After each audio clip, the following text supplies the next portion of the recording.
Shalom Bapak Ibu sekalian, damai sejahtera Kristus menyertai kita semuanya. Mari kita berdoa. Tuhan, di pagi hari ini kami membaca dan merenungkan firman-Mu. Tuhan memberkati pembacaan perenungan firman-Mu, supaya kami terus boleh berpengharapan di dalam Kristus Yesus. Kami berdoa. Amin. Pengharapan orang percaya, itulah tema kita di pagi hari ini. Dari Wahyu 7 ayat 9 sampai 17. Saya mengawali membaca ayat 9 dan 12 saja. Demikianlah firman Tuhan. Kemudian daripada itu aku melihat, sesungguhnya suatu kumpulan besar orang banyak, yang tidak dapat terhitung banyaknya, dari segala bangsa, suku, kaum, dan bahasa, berdiri di hadapan tahta, di hadapan Anak Domba, memakai jubah putih, memegang daun-daun palem di tangan mereka. Ayat 12. Sambil berkata, Amin. Puji-pujian dan kemuliaan, dan hikmat dan syukur, hormat dan kekuasaan, dan kekuatan bagi Allah kita, sampai selama-lamanya. Amin. Saudara, kalau ditanya apa pengharapan puncak besar kita sebagai orang percaya, mungkin anak-anak remaja mengharapkan lulus sekolah atau kuliah. Ada juga pranikah mau dia menikah supaya semua berjalan dengan lancar. Habis itu dia juga mau mempunyai rumah, saudara.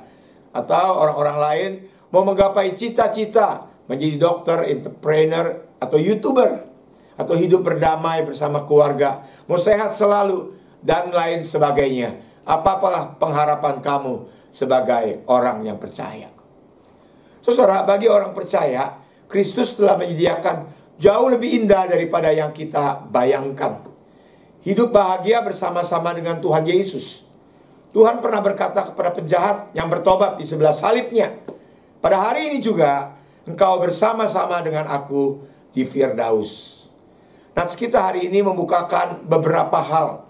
Ayat 9 tadi berkata suatu kumpulan besar orang banyak, yang tidak dapat dihitung jumlahnya, dari segala bangsa, suku, umat, dan bahasa, berdiri di hadapan tahta, di hadapan Anak Domba, dengan suara nyaring dan bersama para malaikat. Mereka sujud di hadapan Allah, menyembah Allah sambil berkata, Amin. Puji-pujian, kemuliaan dan hikmat, syukur dan hormat, kekuasaan dan kekuatan bagi Allah sampai selama-lamanya.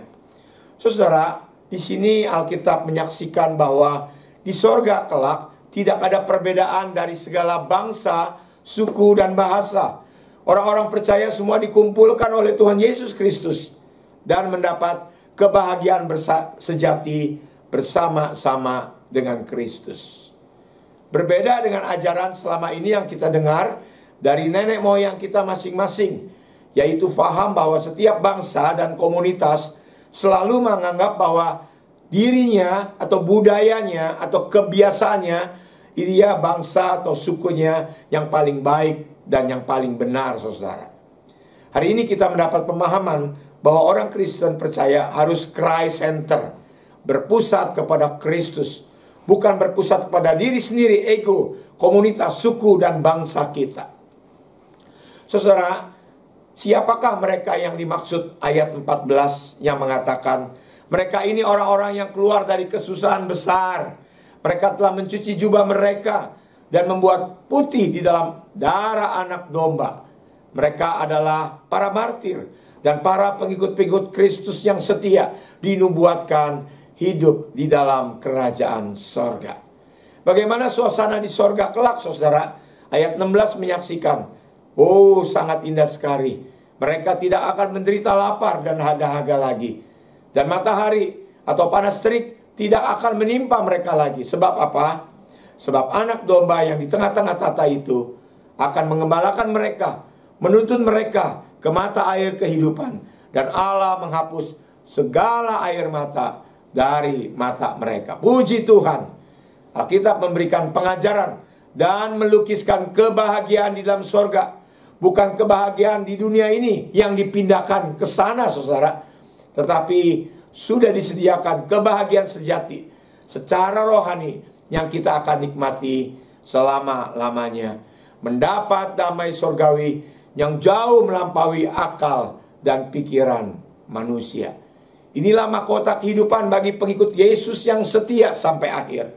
Akan dimuliakan bersama-sama dengan Allah Tritunggal.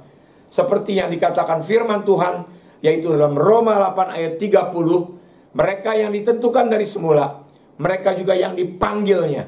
Mereka yang dipanggilnya, mereka juga yang dibenarkannya. Dan mereka yang dibenarkannya, yang juga akan dimuliakannya.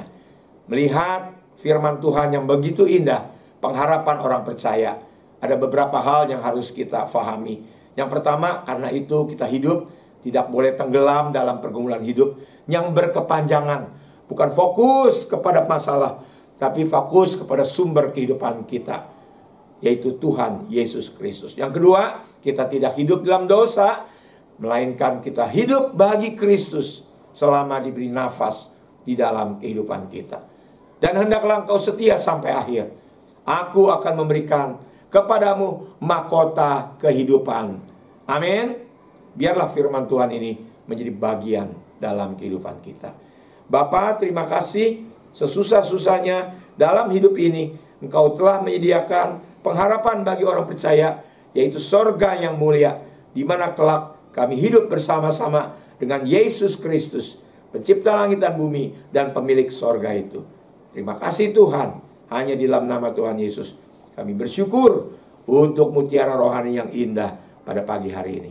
Haleluya, amin. Tetap sehat, Tuhan memberkati.